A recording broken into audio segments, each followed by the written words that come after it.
আসসালামু আলাইকুম। প্রিয় দর্শক, অন্য মঞ্চের আলাপচারিতায় আপনাদের সকলকে আমন্ত্রণ জানাচ্ছি। ধন্যবাদ মাসুদ ভাই এবং যারা দেখছেন সকলকে আমার প্রাণঢালা অভিনন্দন এবং শুভেচ্ছা। আপনি এতক্ষণে হেডলাইন এবং ব্যানারটা দেখে হয়তো চিন্তা করছেন হঠাৎ আমি এটা কি বললাম। এই কিছুদিনের ভিতরে জোবাইদা রহমানের গাড়িতে হামলা করবে, হাদিরে মারছে জামাত। শার্প শুটার বাংলাদেশে প্রশিক্ষিত শার্প শুটার আছে জামাতের আছে। কানের পাশ দিয়া গুলি, কানের কোথায় দিয়ে গুলি করবে এটা ওই শার্প শুটাররাই জানে। প্রশিক্ষিত আরেক বাহিনী আছে আমাদের যে সজীব ভুঁইয়ার কাছে ৮,০০০। আবার ওরাই বলছিল যে আমরা শেখ হাসিনা পদত্যাগ না করলে এই বিপ্লবে যাব, সশস্ত্র বিপ্লব। অস্ত্রগুলা কোথায়? তাহলে অস্ত্র কার হাতে? আওয়ামী লীগ তো নাই, ছাত্রলীগের তো কিছুই নেই, তাহলে আপনারাই মারছেন জামাত ভাইয়েরা। এখন বিএনপির নেতারা আজকে বলতেছে, মির্জা আব্বাস গতকালকে যখন গেছে তখন ওইখানে আরেক মেয়ে কি জুমানা কি জানি, যে বিচ্ছিরি ব্যবহার এই মেয়ের, এগুলো তো নর্মালি হওয়ার কথা না। তো এটা হচ্ছে যে তারেক জিয়ারা আসলে সিগন্যাল দিছে যে দেখো নিরাপত্তা ঝুঁকির মুখে, এবং আপনি এটা লিখে রাখেন যে আগামী এই কিছুদিনের ভিতরে জোবাইদা রহমানের গাড়িতে হামলা করবে। কিছু না, হয়তো দুইটা ডিম মেরে দিবে, একটা জুতা মেরে দিতে পারে, একটা ইট মেরে দিতে পারে, নর্মাল গায়ে হামলা করবে না। মানে তারেক জিয়ারে সিগন্যাল পাঠাবে যে খবরদার তারেক ভাই, আইসেন না, বিপদ আছে। ইলেকশনটা আসলে চায় নাই কারা? ইলেকশন চায় নাই হিসেবে জামাত ইসলাম, কারণ জামাত ইসলামের লাভ। বিএনপি তো পাগল, সারা বাংলাদেশে ৬৪ জেলায় ৬৪টা ডিসি নিছে হেরা, ডিসি আমারে দিতেইব। আর ওইদিকে পিয়ন থেকে শুরু করে ডিসির নিচের পোস্ট পর্যন্ত সব নিয়ে গেছে জামাত। পুলিশের এসপি নিছে বিএনপি, থানার ওসি সব জামাত। এই যে যেই জায়গায় গুলি খাইলো সেই থানার ওসি জামাত। নির্বাচন হবে না, এটা আমি বারবার বলছি, আমরা নির্বাচন হবে না। যত লোক টকশো করে, যাদের একটু বিবেক আছে, এরাও জানে যে আসলে নির্বাচন হবে না। আর এখন আপনি যেটা বলেন যে অস্ত্র উদ্ধার অভিযান যেটা চালাইছিল, ওইটাতে পূর্ণিয়াভাবে বলো না যে আওয়ামী লীগ নিধন। এখন যে ডেভিল হান্ট 2 বলছে, এটা হচ্ছে বিএনপি নিধন। মূলত এটা হচ্ছে বিএনপি নিধন। বিএনপির কিছু নেতা কর্মী ১০০০ ধরা খাবে এবং অস্ত্র উদ্ধার হয় নাই। আপনি একটা জিনিস খেয়াল করছেন, গত কালকে ঠিক হাদি গুলি খাওয়ার ২ ঘন্টা আগে সাংবাদিকরা আমাদের স্বরাষ্ট্র উপদেষ্টাকে জিজ্ঞেস করছিল যে ৪৬০টা থানা জ্বালাও পোড়াও হইলো, যে অস্ত্রগুলো গেছে এগুলো তো উদ্ধার হয় নাই। উনি বললেন যে আমি এই কথা বলবো না, পেঁয়াজের দাম ৩৫ টাকা কেন বাড়লো একদিনে এই বিষয়ে কথা বলবো। তার মানে মানুষের জীবনের দাম পেঁয়াজের দামের চেয়ে কম হয়ে গেছে। এবার বুঝেন। আবার আরেকটা জিনিস দেখেন, আজকে আবার সরকার আরেকটা ঘোষণা দিছে যে এই সমস্ত প্রার্থীরা ইলেকশন করবে তারা চাইলে সকলে অস্ত্র লাইসেন্স করে নিতে পারবে বা অস্ত্র নিতে পারবে। তাই সারা বাংলাদেশে এত বছর দেখে আসছি আমরা, ইলেকশনের আগে সমস্ত বৈধ অস্ত্র থানায় জমা দিতে হয়।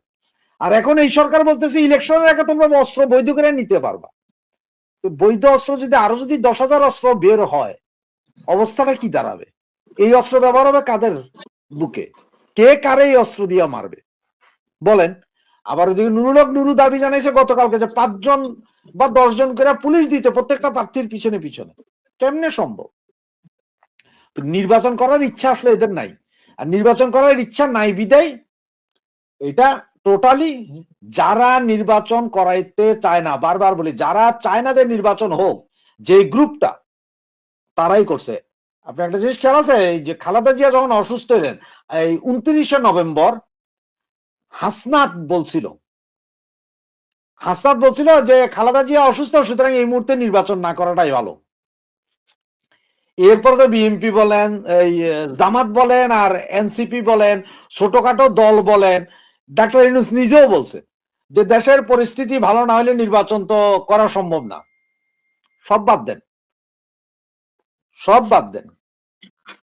যে আপনার এই যে আমাদের প্রথম যে স্বরাষ্ট্র উপদেষ্টা ছিল, ওনার নাম জানি কি ভুলে গেলাম এখন, মনে পাট ও বস্ত্র, ব্রিগেডিয়ার সাখাওয়াত ভাই কি বলছেন, উনি কিন্তু ২ দিন আগে বলছেন আমরা কি ক্ষমতা নেওয়ার আগে, ইন্টারিম গভর্নমেন্ট করার আগে আমরা কি বলছি যে ৬ মাস বা ২ বছরের ভিতরে ইলেকশন দিব? এখন এই কথা আসে কেন? তার মানে বুঝেন, ওনারা কিন্তু আস্তে আস্তে সুর তুলতেছে যে ডাক্তার ইউনূস পারবে না, এটা ডাক্তার ইউনূস জানে। ডাক্তার ইউনূসের আসলে দরকার এখন একটা সেফ এক্সিট, যে সে কোনোভাবে এখান থেকে যদি ভাইগে যেতে পারে তাইলেই সে বাঁচে, সে বাঁচতে চায়। সুতরাং এখন যে পূর্ণিয়া ভাই যেটা বললেন যে ২ মাসও যদি জামাত পিছাইতে পারে তাইলে জামাতের লাভ।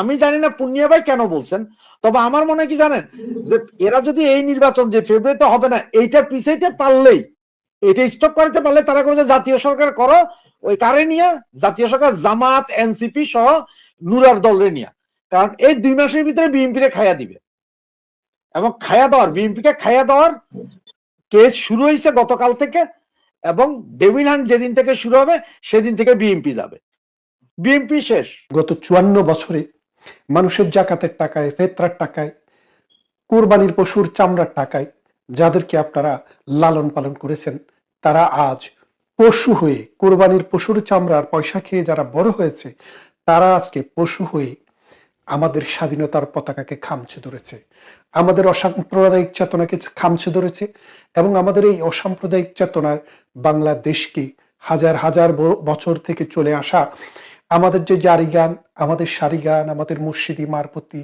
রামপ্রসাদী, কীর্তন, নজরুল, রবীন্দ্রনাথ, আমাদের যে গানের ধারা, সেটাকে তারা বাউলদেরকে আক্রমণ করা শুরু করেছে, তারা মাজার ভাঙা শুরু করেছে, তারা বাংলাদেশের জন্মের সাথে যে দলটির নাম ওতপ্রোতভাবে জড়িত, যে দলটি না হলে বাংলাদেশ নামক স্বাধীন রাষ্ট্রটি হতো না, যে ব্যক্তির জন্ম না হলে এই স্বাধীন বাংলাদেশ হতো কিনা সন্দেহ, সেই ব্যক্তিকে, সেই দেশকে, সেই কনসেপ্টকে বারে বারে আঘাত করার চেষ্টা করছে। আপনারা জানেন গতকাল হাদি, তার নামের আগে কিন্তু আরেকটি শব্দ যোগ হয়, সেটি ওসমান নয়, আরেকটি শব্দ, যেটি বলে তিনি মিডিয়াতে প্রচার পেয়েছিলেন, সেই মানে যেটা সিরে ফেলতে চেয়েছিলেন আর কি, আমরা তো সেগুলো বলতে পারি না। সেই হাদি, সেই সিরে ফেলা হাদি নিজেই সিরে গেছেন। এখন এই হাদিকে হত্যা করলো কারা, আমরা কিন্তু অর্থটা খোঁজার চেষ্টা করছি। বিএনপির যুগ্ম মহাসচিব রুহুল কবির রিজভী, নাকি জয়েন্ট সেক্রেটারি রুহুল কবির রিজভী, তিনি বলেছেন যে পুলিশরা তাকে বলেছে যিনি হত্যাকাণ্ডের সাথে সরাসরি জড়িত ছিলেন, শুটার ছিলেন, তিনি শিবিরের রাজনীতির সাথে জড়িত। তো এটা তো বিচিত্র কিছু না, আবরারকে হত্যা করেছে, ছাত্রলীগের উপরে দোষ এসছে, পরবর্তী দেখা গেছে যে আবরার হত্যাকারী যেগুলো ছিল এগুলো সব এখন ছাত্র শিবিরের নেতা হয়ে গেছে। তার মানে বিভিন্ন দলে থেকে তারা সন্ত্রাসী, চাঁদাবাজি, লুণ্ঠন এবং দর্শন এইরকম কর্মকাণ্ডের সাথে জড়িত ছিল বছরের পর বছর। যখন সুযোগ এসছে তখন মুখ থেকে মাস্কটা খুলে তার আত্মপরিচয় দিয়েছে। তো এখন এই যে জামাত শিবিরের যে ছেলেটি এই মানে ওসমান হাদিকে হত্যা করলো, তিনি এখন নির্দ্বিধায় ছাত্রলীগ হয়ে যাবেন। কেন হয়ে যাবেন? কারণ এখন তো ছাত্রলীগের গায়ে কালিমা লেপন করতে হবে। তারাই বলছে ছাত্রলীগ নেই, আওয়ামী লীগ নেই, তাহলে আসলো কোত্থেকে? তারা আছে তাহলে তাদের বাসায় না? এই হাদি কিন্তু মারা গেছে, হাদি কিন্তু জীবিত নেই, কিন্তু হাদিকে মৃত্যু ঘোষণা করা হবে 16 ডিসেম্বর। কেন জানেন তো সেটা? মানে এটা দিয়ে আপনারা প্রমাণটা পাবেন এই কারণে যে এই সাম্প্রদায়িক গোষ্ঠী ছোট ছোট দোকান তৈরি করছে। এই জামাতে ইসলামী গত 30-40 বছর থেকে ছোট ছোট দোকান তৈরি করছে। এই দোকানগুলো দেখলে কোনোটা মুদির দোকান, কোনোটা শুটকি দোকান, কোনোটা আতরের দোকান, কোনোটা জায়নামাজের দোকান, কোনোটা বোরকার দোকান, কিন্তু এই দোকানগুলা নাম ভিন্ন ভিন্ন হলেও মালিকানা কিন্তু একটি, সেটা হলো বাংলাদেশের সাম্প্রদায়িক গোষ্ঠী, স্বাধীনতা বিরোধী গোষ্ঠী জামাতে ইসলামী। তারা 1971 সালে যখন মহান মুক্তিযুদ্ধ শুরু হয়, মহান মুক্তিযুদ্ধে জামাত ইসলামের যে ছাত্র সংগঠনটি ছিল তার নাম ছিল ইসলামী ছাত্র সংঘ। সেই ছাত্র সংঘ 3টি দল গঠন করেছিল, আল বদর, রাজাকার এবং আল শামস। এই 3টি বাহিনীর বিভিন্ন দল, কোনোটা রাজাকারের প্রধান ছিল নিজামী, আল বদরের প্রধান ছিল মুজাহিদ, এইভাবে এক একজন জামাতের নেতা এক একটার প্রধান হয়েছে, এবং তারা ঢাকা বিশ্ববিদ্যালয়ের শিক্ষকদেরকে ধরে ধরে নিয়ে রায়ের বাজার বধ্যভূমিতে গুলি করে হত্যা করেছে, বায়োনেট দিয়ে খুঁচিয়ে হত্যা করেছে, অনেককে হাত পা বেঁধে হত্যা করা হয়েছে। 1971 সালের মহান মুক্তিযুদ্ধের পর রায়ের বাজার বধ্যভূমিতে শত শত লাশ, গলিত লাশ, অর্ধগলিত লাশ এবং তাজা লাশ পাওয়া গিয়েছিল। তাদের স্ত্রীরা, তাদের পুত্ররা, সন্তানরা যারা জীবিত ছিল, যারা দেখেছে, ধরে নিতে কারা কারা এসেছিল, তারা কিন্তু সাক্ষী দিয়ে বলেছে। তার মানে তাদের কেউই কিন্তু রাজাকার ছাড়া আর কেউ ছিল না। আল বদর ছিল, রাজাকার ছিল, আল শাম ছিল, আর কেউ না। এবং দেখেন বাংলাদেশে অনেক বীর শ্রেষ্ঠ রয়েছেন 7 জন। এই 7 জন বীর শ্রেষ্ঠের মধ্যে কাউকে কি আপনি কখনো মোল্লা দেখেছেন? জামাতে ইসলাম করেছে দেখেছেন? নেজামে ইসলাম দেখেছেন? দেখেননি। আরবি লাইনে পড়াশোনা করেছে দেখেছেন? দেখেননি। অথবা যারা বীর উত্তম ছিল, তাদের মধ্যে যারা বীর উত্তম হয়েছে দেশের জন্য যুদ্ধ করে, তাদের মধ্যে একজনও কি জামাতে ইসলামী অথবা কোন ইসলামী লাইনে পড়াশোনা করা মৌলবাদী শাসক গোষ্ঠী, মানে আজকের যে জামাতে ইসলামী, তাদের কেউ ছিল? ছিল না। তারপর বীর বিক্রম, তাদের মধ্যেও কেউ জামাতে ইসলামী ছিল না। তারপরে আসেন বীর পথিক, তাদের মধ্যেও কেউ ছিল না। কিন্তু এখন তারা দাবি করে তারাই শুধু মুক্তিযুদ্ধ চেয়েছে, তারাই বাংলাদেশ চেয়েছে, আওয়ামী লীগ চায়নি। এই যে মনে করেন মুনাফিকি, মুনাফিকি হচ্ছে তাদের রক্তে। এরা মুনাফিকি ছাড়া ওদের কোনো রক্তের মধ্যে আর কিছু নেই। ওরা গতকাল যা বলবে এর পরের দিন কিন্তু তারটা উল্টাইয়া বলবে। কারণ কি, মুনাফিক হিসেবে তাদেরকে যে প্রমাণ সেটা তো তারা দিতে হবে।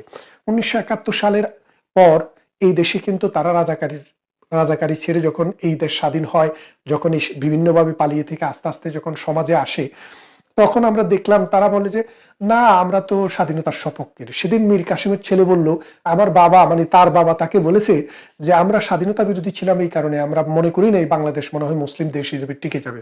আমরা যদি জানতাম যে আজকের মতো বাংলাদেশ মুসলিম দেশ হিসেবে টিকে যাব, অর্থাৎ তারা যদি জানতো, তাহলে তারা কিন্তু পাকিস্তানের পক্ষে থাকতো না, বাংলাদেশের পক্ষে থাকতো।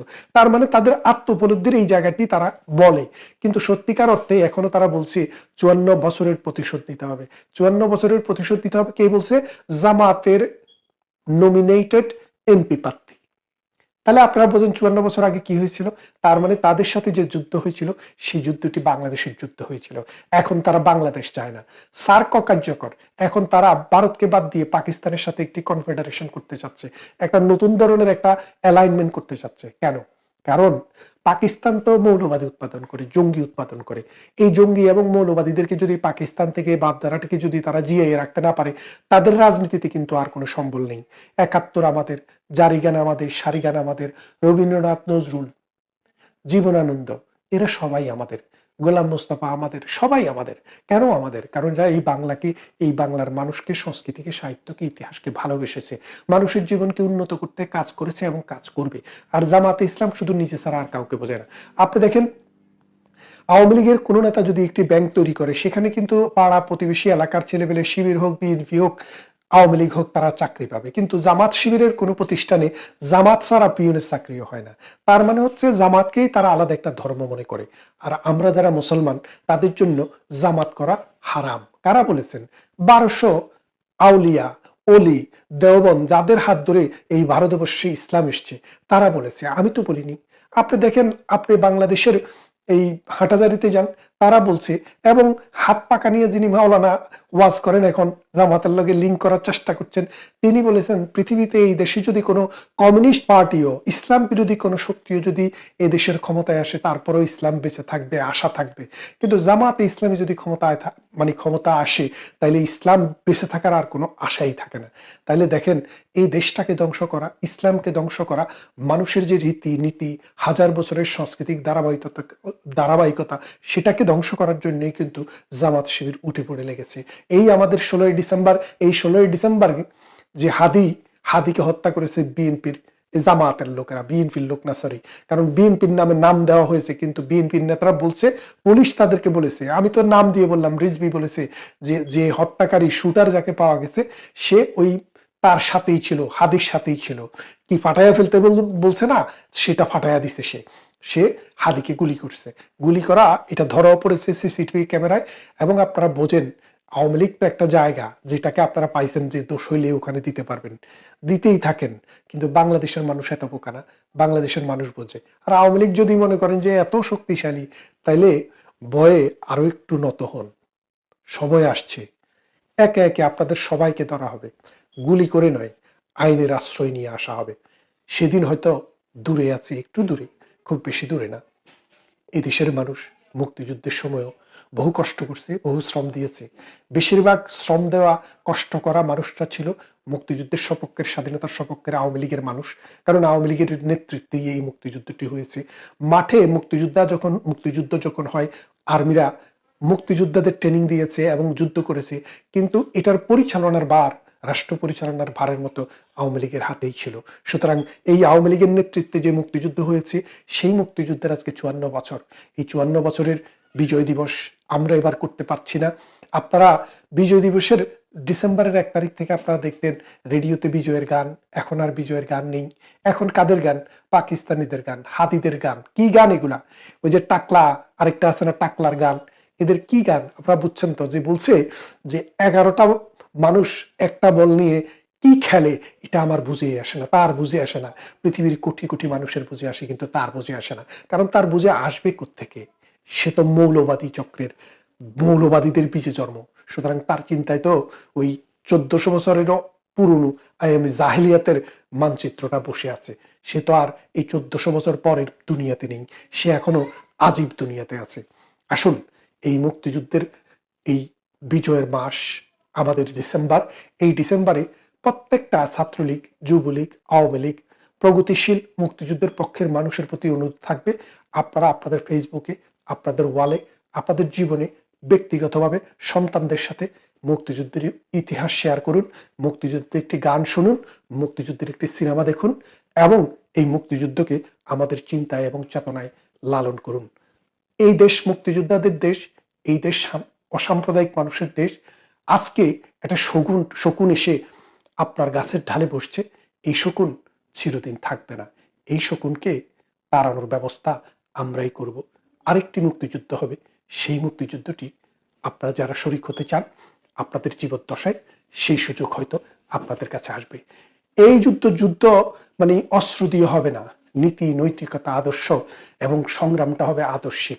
অনেকেই আমাদেরকে বলতেন যে না, ওনাকে ট্রাস্ট করা যাবে না, উনি বিএনপির বা বিএনপি থেকে বহিষ্কৃত ইত্যাদি ইত্যাদি বলতো, যে তিনি জুলাই তথাকথিত আন্দোলনের পক্ষে থাকতেই পারে একটা মানুষ, কিন্তু মুক্তিযুদ্ধের বিরুদ্ধে তিনি চলে যাবেন এটা আমরা কেউ আশা করি নাই।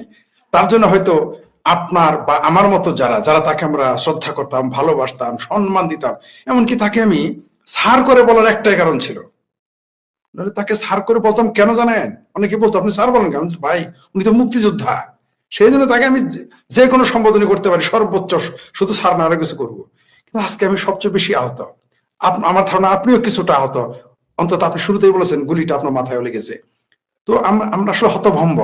তাকে দিয়ে শুরু করলাম, আখতারুজ্জামানকে দিয়ে। তিনি যখন এই জুলাই আন্দোলনকে প্রমোট করতেন, আমরা তার সম্মানে বিরোধিতা করতাম না, তর্কে যেতাম না। এমনকি তিনি মুক্তিযোদ্ধা বলে আমি তার সাথে বিতর্কে যেতাম না, লাইভে এড়িয়ে যেতাম। অনেকে আমাকে গালিগালাজ করতো, ফরিদ সাহেব আপনি সবাইকে চাইতে ধরেন, তাকে কিছু বলেন না। আমি বলতাম উনি একজন মুক্তিযোদ্ধা, তার সাথে আমি বিতর্ক করতে চাই না হয়তো, এইভাবে এড়িয়ে যেতাম। কিন্তু এই মানুষটা আমাদের একেবারেই এত কষ্ট দিল, আমরা ভাবতেই পারতাছি না। তিনি দ্বিতীয় মেজর জলিল হয়ে গেলেন। মেজর জলিল তাও ডাইরেক্ট জামাতে যায় নাই, জামাতের কোন সংস্থায় গেছে, আর ইনি ডাইরেক্ট জামাতে গেলেন। অর্থাৎ বড় মিয়া তো বড় মিয়া মেজর জলিল, ছোট মিয়া মেজর আক্তার সুবহানাল্লাহ হয়ে গেল। এই কারণে কি হচ্ছে জানেন? ডক্টর হুমায়ুন আজাদ এই জন্য চমৎকার কথা বলেছেন, এটা আপনিও পড়েছেন, আমরাও পড়েছি বা শুনেছি, দেখেছি তার লেখা, যে মুক্তিযোদ্ধা আজীবন মুক্তিযোদ্ধা নাও থাকতে পারে, রাজাকার আজীবন রাজাকার। এই ডক্টর হুমায়ুন আজাদের কথা আবারও প্রমাণ করে দিলেন এই দ্বিতীয় মেজর জলিল, মেজর আখতারুজ্জামান। আমি আসলেই খুবই বিস্মিত, লজ্জিত, দুঃখিত এবং হতভম্ব এবং মর্মাহত যে এই লোকটা এই কাজ করতে পারে। অবাক করা কাণ্ড। তাহলে এতে কি হচ্ছে আরো জানেন? মুক্তিযোদ্ধাদের প্রতি মানুষের আস্থা নষ্ট হয়ে যাচ্ছে। অর্থাৎ আগামীকাল যে আমি শেখ ফরিদ তার মতো 180 ডিগ্রি উল্টে যাব না, আপনি ফজলুর বাড়ি 180 ডিগ্রি উল্টে যাবেন না, কেউ যদি আমাদের সন্দেহ করে, তার সন্দেহটাকে আমরা কিন্তু ফেলে দিতে পারবো না। আমরা ভেবেছি তিনি শেখ হাসিনার 100 বার সমালোচনা করুক, ভারতের 100 বার সমালোচনা করুক, আওয়ামী লীগের সমালোচনা করুক, বঙ্গবন্ধুর সমালোচনা করুক ইভেন, কিন্তু তিনি একজন মুক্তিযোদ্ধা দাবিদার, তিনি কিভাবে চলে গেলেন জামাতের কাছে? আমি তো বুঝে উঠতে পারলাম না। আমার বিশ্বাস করেন, আমি তার সম্পর্কে যতদূর জানতাম তিনি একটা নির্মোহ মানুষ, কিন্তু তিনি কোন মহেজে জামাতে গেলেন মানে এটা বুঝতে পারতেছি না। এটা কি বেহেশতে লোভে গেলেন, না ডলারের মোহে গেলেন, মানে ইউএসএ ডলারের মোহে গেলেন, নাকি মধ্যপ্রাচ্যের পেট্রো ডলারের মোহে গেলেন, নাকি ক্ষমতার মোহে গেলেন? That is a $1 million question. যে 71-এ নিয়াজিরা যেমন আমাদের এবং আমাদের পূর্বপুরুষ এবং আমাদের মিত্র শক্তি ভারতীয় বাহিনীর কাছে যেভাবে সারেন্ডার করেছে, ঠিক সেরকম একটা সারেন্ডার দেখলাম। মানে তবে এখন বোঝা গেল যে বিএনপির ভিতরে, আওয়ামী লীগের ভিতরেই শুধু, ছাত্রলীগের ভিতরেই শুধু জামাত থাকে না, বিএনপির চেয়ারপারসনের উপদেষ্টার ভিতরেও জামাত থাকে। এটা এখন বোঝা গেল। এখন বোঝা গেল মানে বিএনপিরও কেউ কেউ বলতেছে যে তাকে যে তারেক রহমান এবং খালেদা জিয়া যে তাকে বহিষ্কার করেছিল সেটা ঠিক আছে, কেউ কেউ বলতেছে এই কথা, আমরা সেই বিতর্কে যাব না। মেজর আখতারুজ্জামানের জামাতে যুক্ত হওয়ার মাধ্যমে প্রমাণ হয়ে গেল যে জামাতের হাত, জামাতের শেকড় বহু জায়গায় রয়েছে। জামাতের শেকড় রয়েছে টিভিতে, জামাতের শেকড় রয়েছে শিল্পকলায়, জামাতের শেকড় রয়েছে ঢাকা ইউনিভার্সিটিতে, আর বুয়েট তো তারা দখলেই নিয়েছে। জামাতের শিকড় চলে গেছে মুক্তিযোদ্ধাদের ভিতরে, জামাতের শেকড় চলে গেছে, আমরা তো দেখলাম তারা কৃষ্ণ নন্দী নামের এক হিন্দু ভদ্রলোককে পর্যন্ত নমিনেশন দিল। অর্থাৎ তারা কয়েকদিন পর তারা ইহুদি শাখা, তাদের তাদের তাদের শেকড় ইহুদিদের মধ্যেও আছে কিনা, ইসরায়েলও আছে কিনা আমার সন্দেহ হয়। এখন বামপন্থীদের মধ্যে আছে, তাদের নাস্তিক শাখা আছে, হিন্দু শাখা আছে, খ্রিস্টান শাখা আছে, বিএনপির শাখা আছে, জামাতের আর্মি শাখা আছে, জামাতের আওয়ামী লীগের ভিতরেও শাখা আছে, সাইদি লীগ জামাতের ভিতরে এরকম আছে, আওয়ামী লীগের ভিতরে আমরা শুনি দুষ্ট লোকেরা বলে। তো এরা এখন ইসরায়েল কানেকশন আছে কিনা এটা আমাকে, জামাতের ভারত শাখা আছে কিনা এটা খুঁজে বের করতে হবে। অর্থাৎ তাদের মতো করে জামাতের ভারত শাখা এই মুহূর্তে পয়দা করেছে কিনা এটা আমার সন্দেহ আছেন। তিনি মার্কেট বুঝে ফেলেছেন যে এই মুহূর্তে জামাত ক্ষমতার কাছাকাছি মনে হইতেছে তার কাছে, আর কি মনে হয়ে গেছে, তাকে এমন কিছু দেখানো হয়েছে, এমন ভাবে বোঝানো হয়েছে। অথচ তিনি কিন্তু কয়দিন আগেও বলেছেন, আমার সাথে লাইভে এসে বলেছেন জামাত কোনোদিন বাংলাদেশে ক্ষমতায় আসবে না। তিনি নিজে বলেছেন আমাকে, আমরা লাইভে ছিলাম, এবং আমি জানি যে আপনার চ্যানেলে এসে তিনি কিন্তু যথেষ্ট জামাতের মানে মৌলবাদী, এবং এমনকি তিনি অনেক সময় বলেছেন যে ভারতের সাথে আমাদের সুসম্পর্ক রাখতে হবে। দেখেন তাহলে মানে আসলে মানে তাকে তার মানে বোঝা গেল এই মুহূর্তে তাকে যদি বোঝানো যেত যে আওয়ামী লীগ ক্ষমতায় আসতেছে, আমার ধারণা তিনি আওয়ামী লীগে চলে আসতেন। চিন্তা করে দেখেন যে তিনি আওয়ামী লীগের কথা বলেছেন থুতু মারবো, আর জামাতে চাল চালায় চলে গেলেন। মানে বাংলাদেশের রাজনীতিবিদেরা কত বেহায়া হতে পারে, কত বদমাইশ হতে পারে। মানে আসলে কিন্তু বোঝা গেল যে সেনাবাহিনীর ভিতরে যারা আছে এরা মুক্তিযুদ্ধ বিরোধী। আমি বারবার বলে আসছি যে মোল্লা মিলিটারিরা 95% যারা আছে, 100-র মধ্যে 95% এরা মুক্তিযুদ্ধ বিরোধী। আর মুক্তিযুদ্ধ বিরোধী যে হবে সে নিশ্চিত আওয়ামী লীগ বিরোধী হবে, কোনো সন্দেহ নেই। আওয়ামী লীগ বিরোধী হলেও সে মুক্তিযুদ্ধের পক্ষে থাকতে পারে, কিন্তু মুক্তিযুদ্ধ বিরোধী হলে সে তো কোনোদিন আওয়ামী লীগের পক্ষে যাবে না। তো এরা হচ্ছে আসলে মুক্তিযুদ্ধ বিরোধী। আওয়ামী লীগ বিরোধী তাদের অভিনয়, আওয়ামী লীগ বিরোধিতা করা, তারপর আওয়ামী লীগের সমালোচনা করা, ছাত্রলীগের সমালোচনা করা, যুবলীগের সমালোচনা করা, এগুলো তাদের আসলে বদমাইশি, এগুলো তাদের একটা মুখোশ। আমরা এখন দেখতে পারতেছি এগুলো ছিল মুখোশ, আর আদতে তারা মুক্তিযুদ্ধ বিরোধী, যদিও তারা নিজেকে মুক্তিযোদ্ধা দাবি করে। আচ্ছা, একজন মুক্তিযোদ্ধা কি করে, একজন মুক্তিযোদ্ধা কি করে জামাতে যায়? তাহলে সে কার বিরুদ্ধে ফাইট করেছে? এখন আমরা ধরে নিতে পারি এই সমস্ত পাকিস্তান সেনাবাহিনীর পক্ষে তারা কাজ করেছে। ওই যে উনি বলছেন আমি কি থুতু দেবো, এখন তো আমার মনে হচ্ছে তাকে থুতু দিতে হবে, তাকে এখন থুতু দিতে হবে পেলে। কেন বললাম জানেন? কারণ আমি শেখ ফরিদ ময়মনসিংহ বিভাগের মধ্যে নয়, সারা বাংলাদেশের ভিতরে আমি যারা তাকে সবচেয়ে বেশি শ্রদ্ধা করে নিঃস্বার্থভাবে আমি তাদের একজন ছিলাম। তা আমার অধিকার আছে তাকে থুতু দেওয়ার। তিনি শুধুমাত্র জামাতে গিয়ে মুক্তিযুদ্ধের সাথে প্রতারণা করেন নাই, মুক্তিযুদ্ধের পক্ষে শক্তির সাথে প্রতারণা নাই, তিনি তার ভক্তদের সাথে প্রতারণা করেছেন। সেই হিসেবে আমি তার ভক্ত হিসেবে বলতে চাই তাকে এখন থুতু দেওয়া উচিত। থুতু, তাকে স্যার বলা তার প্রশ্নই আসে না, আমার প্রশ্নই আসে না। একজন রিটার্ন মেজরকে আমি শেখ কোন দুঃখে মেজর স্যার বলতে যাবো? তিনি তো শিক্ষক না, কেন স্যার বলেছিলাম? Being a freedom fighter, freedom fighter, নিঃসন্দেহে বাংলাদেশের অরিজিনাল ফ্রিডম ফাইটারদের আমি স্যালুট করবো, কোনো সন্দেহ নেই। তাদের স্যার কেন, তাদের সে বড় কিছু বলতে হয় যদি, তাও আমি বলবো, কোনো সন্দেহ নাই। মুক্তিযোদ্ধারা এই দেশে মুক্তিযুদ্ধ করেছিল বলেই আমি শেখ ফরিদ আজকে আপনার সামনে এইভাবে একটা সুরত নিয়ে, চেহারা নিয়ে, একটা সুটেড বুটেড হয়ে আসতে পারছে। কিন্তু এইরকম যারা মুক্তিযোদ্ধা তাদের থুতু দেওয়া ছাড়া এখন আর স্যার বলার তো সুযোগই নেই তাকে আমার। আমি শুরুতেই বলেছিলাম যে হাদিকে গুলি করেছে জামাতের আর ইউনুসের মেটিকুলাস ডিজাইনার যারা, তারা। এর কারণে আমাকে খোদ বিএনপিরা গালি দিয়েছে, খোদ বিএনপি। আপনি গিয়ে দেখবেন আমি যখন এটা লিখেছি, আমি যখন বলেছি, খোদ বিএনপির লোকজন আমাকে ভারতের দালাল, ভারতের দোষর, শেখ হাসিনার দোষর, আওয়ামী লীগের দোষর, ইত্যাদি ইত্যাদি বলে গালি দিল। অথচ আমি আমার বক্তব্য কিন্তু বিএনপির ফেভারে গেছে, তারপরেও গালি দিল। সেইখানে তাকে হাদির পক্ষ থেকে মিছিল করলো যে মির্জা আব্বাস তাকে গুলি করেছে, মির্জা আব্বাসের লোক গুলি করেছে।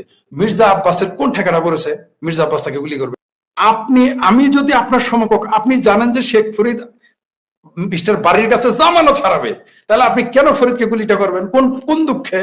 বরং আপনার সমসাময়িক হলে যদি ধরেন যে আপনি আমার কাছে 500 ভোট 1000 ভোটের ব্যবধানে হার জিত হতে পারে, তখন আপনি আমার বিরোধিতা করতে পারেন। কিন্তু আপনি জানেন যে শেখ ফরিদে আমার যে আসন, সে আসনের কাজের বুয়া যেহেতু গুলো আছে, অতগুলো ভোট পাবে না, যেটা আমি বলেছি। তাহলে আপনি আমাকে কেন আপনাকে গুলি করে? তো হাদি কে? হুইজ হাদি? হাদি তো ওই এলাকার ওয়ার্ডের কাউন্সিলর হইতে পারবে না। মির্জা আব্বাস একজন মেয়র ছিলেন, এমপি ছিলেন। এই সমস্ত লোকে মানে এই যে জামাত ইচ্ছা করে দেখেন, আমি এটা বললাম, বিএনপির গালে গালা শুরু করে দিল। আচ্ছা আজকে কি বলতেছে? আজকে ডিএমপির কমিশনার, বিএনপি নেতারা কি বলতেছে? জামাত শিবির জড়িত। তা আমার কথাই তো সত্যি হলো। আমি বারবার বলে আসছি, আপনার চ্যানেলের মাধ্যমে দর্শকদের আমি আমার অভিজ্ঞতা বর্ণনা করতে চাই একেবারে 1 মিনিটে। সেটা হচ্ছে যে বাংলাদেশে আমি সকল সন্ত্রাসী কর্মকাণ্ডের উপরে মানে যতটুকু আমি জানতে পেরেছি, আমি রিসার্চ করেছি, আমি দেখেছি প্রত্যেকটা সন্ত্রাসের পিছনে জামাত জড়িত। প্রত্যেকটা, মানে জাতীয় হোক, মফস্বল হোক, বিএনপি মারামারি, আওয়ামী লীগ মারামারি, আওয়ামী লীগ বিএনপি মারামারি, বিএনপি আওয়ামী লীগ মারামারি, এগুলো ষড়যন্ত্রকারী থাকতো জামাত। এটা আমার গবেষণা বেড়ে আসছে। সেই অভিজ্ঞতার আলোকে আমি বলেছিলাম যে এই গুলিটা করেছে সাদেক কায়েমকে প্রতিষ্ঠিত করার জন্য। মূলত দেখেন হাদির পক্ষে কারা লাফালাফি করছে, যে পাকিবাদীর ছেলে হাদি, তার পক্ষে কারা লাফালাফি করলো? সব শিবিরের লোক। ওগুলো কি হাদির লোক নাকি? একটা তো হাদির লোক না। আর এখন যারা গুলি করেছে তারা কারা? তারই লোক, তার সাথেই ঘুরছে। এবং সর্বশেষ দেখা গেল সাদেক কায়েমের সাথে চা খাইতেছে, সাদেক কায়েমের অফিসে আছে। তারপরে কি পাওয়া গেল? সরাসরি পুলিশ কমিশনার বলেন যে এটা জামাত শিবির করা লোক। এই কথাটা আমি বললাম, বিএনপিরাই আমাকে গালি দিল। একজন ছাত্রলীগ করার দায়ে তার মাকে নামাজরত অবস্থায় মেরে ফেলেছে, আমরা দেখেছি। আর হাদির কথা বললেন, হ্যাঁ কোনো সন্দেহ নাই, মানুষ হিসেবে আমরা সিম্পেথি জানাই দিতে পারি, কিন্তু এরা তো মানুষের মধ্যে পড়ে না। এরা তো কালকে এরা কি বলেছে? ছাত্রলীগ যেখানে পাবে সেখানে মারবে, আওয়ামী লীগ যেখানে পাবে সেখানে মারবে। এরকম রাজনৈতিক নেতার ভাষা। আর তার মুখের যে ভাষা, সেগুলো তো শুনলে তো 3 বার রুজু করতে হয়, মুখে 70 বার কুলি করতে হয়, এমন ভাষা। রাজনৈতিক দলের নেতার কর্মীর ভাষা কখন এরকম হয়? যখন সেটা জুম্মায় 1 সপ্তাহের রাজনীতিবিদ, যখন সর্বোচ্চ 1 মাসের বা 1 মাস 6 দিনের রাজনীতিবিদ, মানে 36 দিনের রাজনীতিবিদ। আমি তো এই জুলাই সন্ত্রাসীদের আমি বলি 36 দিনের রাজনীতিবিদ, অথবা জুমায় 1 সপ্তাহের রাজনীতিবিদ। তো এরা যখন আসে তখন ওই শব্দগুলো রাজনীতিতে যুক্ত। চালাকি ডক্টর ইউনূস যা চাচ্ছিল, বিএনপি ওই ফাঁদে পা দিছে। আবার শুনেন, বিএনপি কে কেউ বলেছে এই মেজর আখতারুজ্জামান বলেছিল বিএনপি কে জামাত 7 বার বেচবে। আর মাহবুব কামাল সাংবাদিক, জাসদ করতে নাকি, তিনি বলেছিলেন 7 বার বেচা দেবে। আমি বলেছিলাম বিএনপি কে 70 বার বেচা দেবে জামাত আর ইউনূস। এগুলো তার দেখেন আপনি, ইউনূস যা চাচ্ছে, ইউনূস যেভাবে মিউজিক দিচ্ছে, বিএনপি ওইভাবেই গান গাচ্ছে। আপনি খেয়াল করেন, বিএনপি ফাঁদে পড়ে গেছে। এরা বুঝতেই পারতেছে না। শিবির বলতেছে এটা করছে আব্বাস, আবার সরকার বা প্রশাসন বলতেছে করছে শিবির, আবার জামাত। দেখেন এত বড় বড় ঘটনা দেশে ঘটে গেল, সেটারই বিএনপির কোনো বিবৃতি নাই। মানে আমাদের জামালপুরের ভাষা বলে একটু হাতছিও দেয় নাই, একটু হুয়াহাও করে নাই। কিন্তু কোথাকার কোন হাতি? আর জুলাই, আপনি যদি 5 তারিখও দেখেন, 5 তারিখের 5 আগস্টের ছবি আছে, 10 আগস্টের ছবি আছে না? আগস্ট মাসে হাদিকে আপনি খুঁজে পাবেন না। কিন্তু এই হাদিকে নিয়ে তারেক রহমান লাইভে আসে। বিএনপি কত অসহায় দল হয়ে গেছে দেখছেন? অদ্ভুত ব্যাপার। তার মার সম্পর্কে কথা বলার মুরত তাদের নাই। তার মা এবং দলীয় চেয়ারপারসন, তার পক্ষে কথা বলার মুরত নাই, তাকে দেখতে আসার মুরত নাই, তার বিবৃতি দেওয়ার মুরত নাই। এত বড় একটা ঘটনা। খালেদা জিয়া একজন মানুষ, প্রধানমন্ত্রী এবং একজন মানুষ, তো তাই না? একটা মানুষের সর্বশেষ পরিস্থিতি কি? প্রতিদিন তো বিবৃতি দেওয়ার কথা। আমরা যা জানি, এরকম ঘটনা ঘটলে জানি যে হাসপাতাল একটা বিবৃতি দিবে, দল একটা বিবৃতি দিবে। চিন্তা করে দেখেন, টাকা ওর বাপের নাকি? ওই জাহাঙ্গীরের বাপের টাকা, এই স্বরাষ্ট্র উপদেষ্টা। এই জন্য তো বলছে এরা তো রাজনীতিবিদ না। কোথাকার কোন হাতি তার জন্য 50 লাখ টাকা পুরস্কার ঘোষণা করে? মানে কোথাকার কোন হাতি? এইভাবে বলতে হয় আমাকে। যেখানে বাংলাদেশের সাধারণ কত অপরাধ ঘটতেছে, কত ঘটনা ঘটতেছে, এদের নাকে, আমাদের জামালপুরের ভাষা নাকে করে দিয়ে আছি করে না। আর জাহাঙ্গীর সাহেব হাদির কোথাকার কোন হাতি? তার উপর গুলি বর্ষণকারীকে ধরার জন্য 50 লাখ টাকা ঘোষণা করে। মানে বুঝতে পারতেছেন তো, যেগুলো যে মেটিকুলাস ডিজাইনের অংশ, এটা কিন্তু দিনে দিনে পরিষ্কার হয়ে যাচ্ছে। জনগণ বুঝতে পারছে, কিন্তু বিএনপি বুঝতে পারতেছে না। এদের নাটক কিন্তু মানুষ বুঝে ফেলেছে, এটা যে নাটক। এরা বলির পাঠা হবে। আমি হাদিদের পক্ষে বলতে পারবো না, এই জন্য যে কারণ হলো যে এরা এগুলো সন্ত্রাস করে আসছে, যে যা করে আসছে তাকে ওইভাবে যেতে হবে। এরা মেটিকুলাস ডিজাইনার নিজেরাই করেছে, এরা তার শিকার হচ্ছে, কিছু করার নাই। আমি ফেরাইতে পারবো না, কারণ এরা নিজেরাই হচ্ছে জঙ্গিবাদী, এরা নিজেরাই হচ্ছে সন্ত্রাসী। এরা কি বলে যে আওয়ামী লীগকে নির্মূল করতে হবে, আওয়ামী লীগকে ভ্যানিশ করে দিতে হবে, এরা বলে। অথচ এর 50টা লোক সারা দেশে নাই, সে আওয়ামী লীগ ধ্বংস করে দিবে, আওয়ামী লীগকে টিকতে দিবে না, শেখ হাসিনাকে ফাঁসি দিবে, জয়কে দেশে আসতে দিবে না। বাপ রে বাপ, এখন তো নিজেই শিকার। এটা একটা ওই যে Abu Sayeed case, same Abu Sayeed case. ওই যে জুলাই সন্ত্রাসের সময় যেমন আবু সাইদ কেসের যেমন পোস্টমর্টম রিপোর্ট নাই, তেমনি এটারও কিছু খুঁজে পাবেন না।